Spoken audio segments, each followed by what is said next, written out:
tweeted out a couple of responses to people not understanding, you know, my knowledge of what it came from my brain and for me learning from the situation. I'm talking about it now, and I won't talk about it again because I'll be cheating my teammates by continuing to harp on something that won't benefit us, you know, trying to win a championship, because that's what we're here for. We're not politicians. I think it's a huge political thing, but we are leaders, and we can step up at times. But there's times where I'm not saying in this particular instance, but you know, if you don't feel like you should speak upon things, you shouldn't have to. We don't know the landscape of the situation. If a week would have went by and then the tweet would have happened, it's easy to say, but we have no idea. So you know, it was a challenging trip for all of us that was in China, and if you were not there, then you just can't relate. And we continue to follow this developing story. That was LeBron James today when asked about the reaction to his comments and tweets last night on Rockets GM Daryl Morey, the NBA, and China. Meanwhile, here are some pictures today from Hong Kong as anti-government protesters vented their anger toward LeBron, with approximately 200 protesters trampling on his jersey, some burning his jersey. This is exactly what LeBron said last night about Morey's tweet supporting anti-government protesters in Hong Kong. Listen to this. I'm not here to judge how the league handled the situation. You know, I just think that, you know, when you're misinformed or you're not educated about something, and I'm just talking about, you know, the tweet itself, you know, you never know the ramifications that can happen. You know, we all seen what that did. Not only did for our league, but for all of us in America, for people in China as well. And sometimes you have to think through things that you say that may cause harm, not only for yourself, but for the majority of people. And I think that's just a prime example of that. We all talk about this freedom of speech. Yes, we all do have freedom of speech, but at times there are ramifications for the negative that can happen when you're not thinking about others and you're only thinking about yourself. So I don't believe, I don't want to get into a word or sentence feud with Daryl Morey, but I believe he wasn't educated on the situation at hand, and he spoke, and so many people could have been harmed, not only financially but physically, emotionally, spiritually. So just be careful what we tweet and we say and what we do. Even though, yes, we do have freedom of speech, but there can be a lot of negative that comes with that too. Okay, after that media session and some public brushback, LeBron clarifying his comments by tweeting this late last night, quote, "Let me clear up the confusion. I do not believe there was any consideration for the consequences and ramifications of the tweet. I'm not discussing the substance. Others can talk about that. My team and this league just went through a difficult week. I think people need to understand what a tweet or statement can do to others. And I believe nobody stopped and considered what would happen. Could have waited a week to send it." Here's Elle with much more on LeBron's initial comments from last night. For more on LeBron, we bring in Stephen A. Smith. I mean, he's now taking flack internationally and domestically. What do you make of what he said about Daryl Morey's tweet? Well, it's predictable. I mean, the fact of the matter is, if you're LeBron James, you're going to take heat no matter which way you slice it. I don't believe he was right by calling Daryl Morey misinformed, but I do think he was right in highlighting how Daryl Morey may have considered better the consequences far extending beyond himself before he made the comments that he made while teams were in China and the NBA was due to be in China. You have been an executive for the Houston Rockets since 2007. Yao Ming, the president of the Chinese Basketball Federation, played for you. You are fully aware of the Chinese culture, how serious they take their culture, and what the potential is in terms of their reaction to the kind of things that you elected to say in a 7-word tweet. And the fact that you did not do that, or apparently didn't take that into consideration, is something that I think LeBron James was speaking against more so than anything else. But the words that he chose to use, how he opened it for being a bit misconstrued and interpreted in a different fashion, is something, unfortunately, that LeBron James has to own. And I personally feel sorry for him because even though he's a highly intelligent and a highly accomplished individual, it was a middle-aged white man that is an executive for the Houston Rockets that decided start this whole brouhaha by tweeting out what he tweeted out. Adam Silver is the commissioner. He's obviously been speaking with officials in China about this. We have politicians that do business with China where they're fully aware of everything that's going on between China and Hong Kong.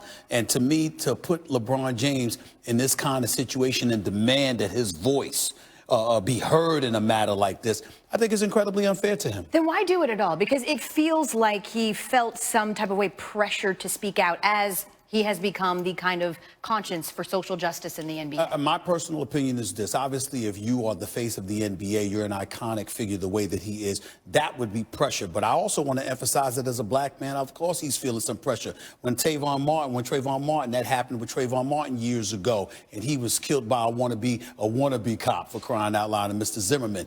LeBron James spoke on that issue. Tamir Rice in Cleveland, when he was ultimately killed, LeBron James spoke out about that. When Colin Kaepernick and that situation came about, LeBron James spoke out about that. So if you are a marquee athlete, an iconic figure, a global brand who happens to be black, and you take the liberty to speak out on issues that permeate our society and our culture, well, then folks are looking, even though it's in China and it's between China and Hong Kong, the issue is human rights. And so when you speak about civil rights, or you speak about the absence of sensitivity and what have you to human beings in this country, how can you then not extend yourself to issues such as this? I have not spoken to LeBron about it, of course, but I think it's one of those situations where it's entirely plausible that that might have been his mindset. And as a black man in the public eye, I can tell you this always happens, even if it's something that extends far beyond, our lines to some degree.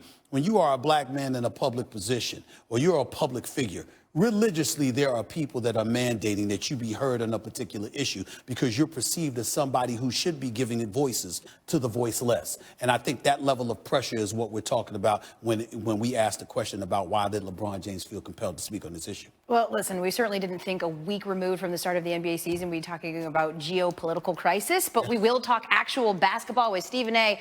We're going to talk about Zion. Is he headed towards Rookie of the Year? That's coming up in just a little bit. All right. Zion Williamson. I want it out, run it. Zion punches it home. I want it out, run it. Rips it. Oh, yeah, it's time to get in the gym. Run it. I want it out. Man, I'm here. Oh, and Zion. I'm gonna stay here for a long time.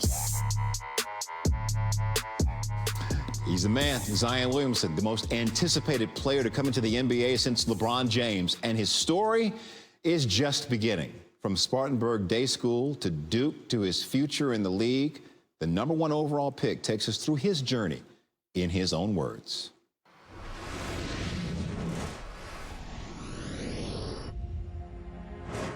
People beg to go hang out with their friends. Me, I had to go wake my stepdad up at 5:30 in the morning because I just love playing with the basketball. I said, oh, I can have this for a job.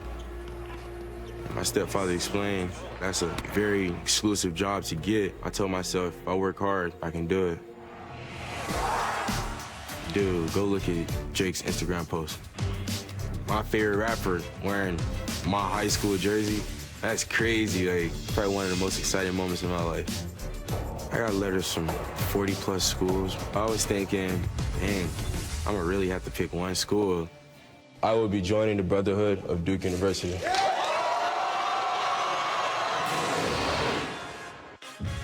I want to make my presence known to the world. Oh, tripped away by Williamson. And here comes the big man. It's poetry in motion. It felt like I was floating forever. This place felt crazy. And the Duke Blue Devils are champions of the ACC basketball tournament for 2019. I will pursue my next dream and declare for the 2019 NBA draft. He is a completely different phenomenon. The face of basketball right now. This is the life that I wanted ever since I was 4 years old. I'm loving it. The #1 pick goes to the New Orleans Pelicans. Zion Williamson here, and I just landed in New York.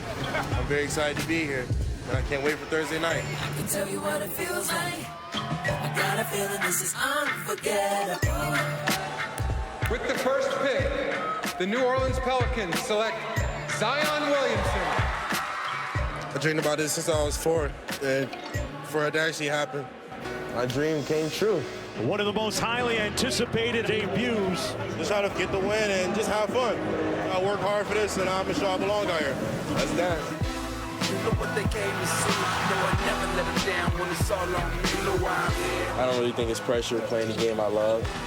Zion stays down for the hammer. It's been crazy and fun. 2 years ago, I was just a senior in high school, and now I'm sitting here. This is what the dream was all about, making it to the league and having an impact. It's a blessing to be here. That's all right. Despite having Zion Williamson, Vegas isn't super high on the Pelicans this season. Caesars Sportsbook has set their season win total at 39.5. They're minus 250 to miss the playoffs, even though New Orleans checks in at 16 in ESPN's latest power rankings.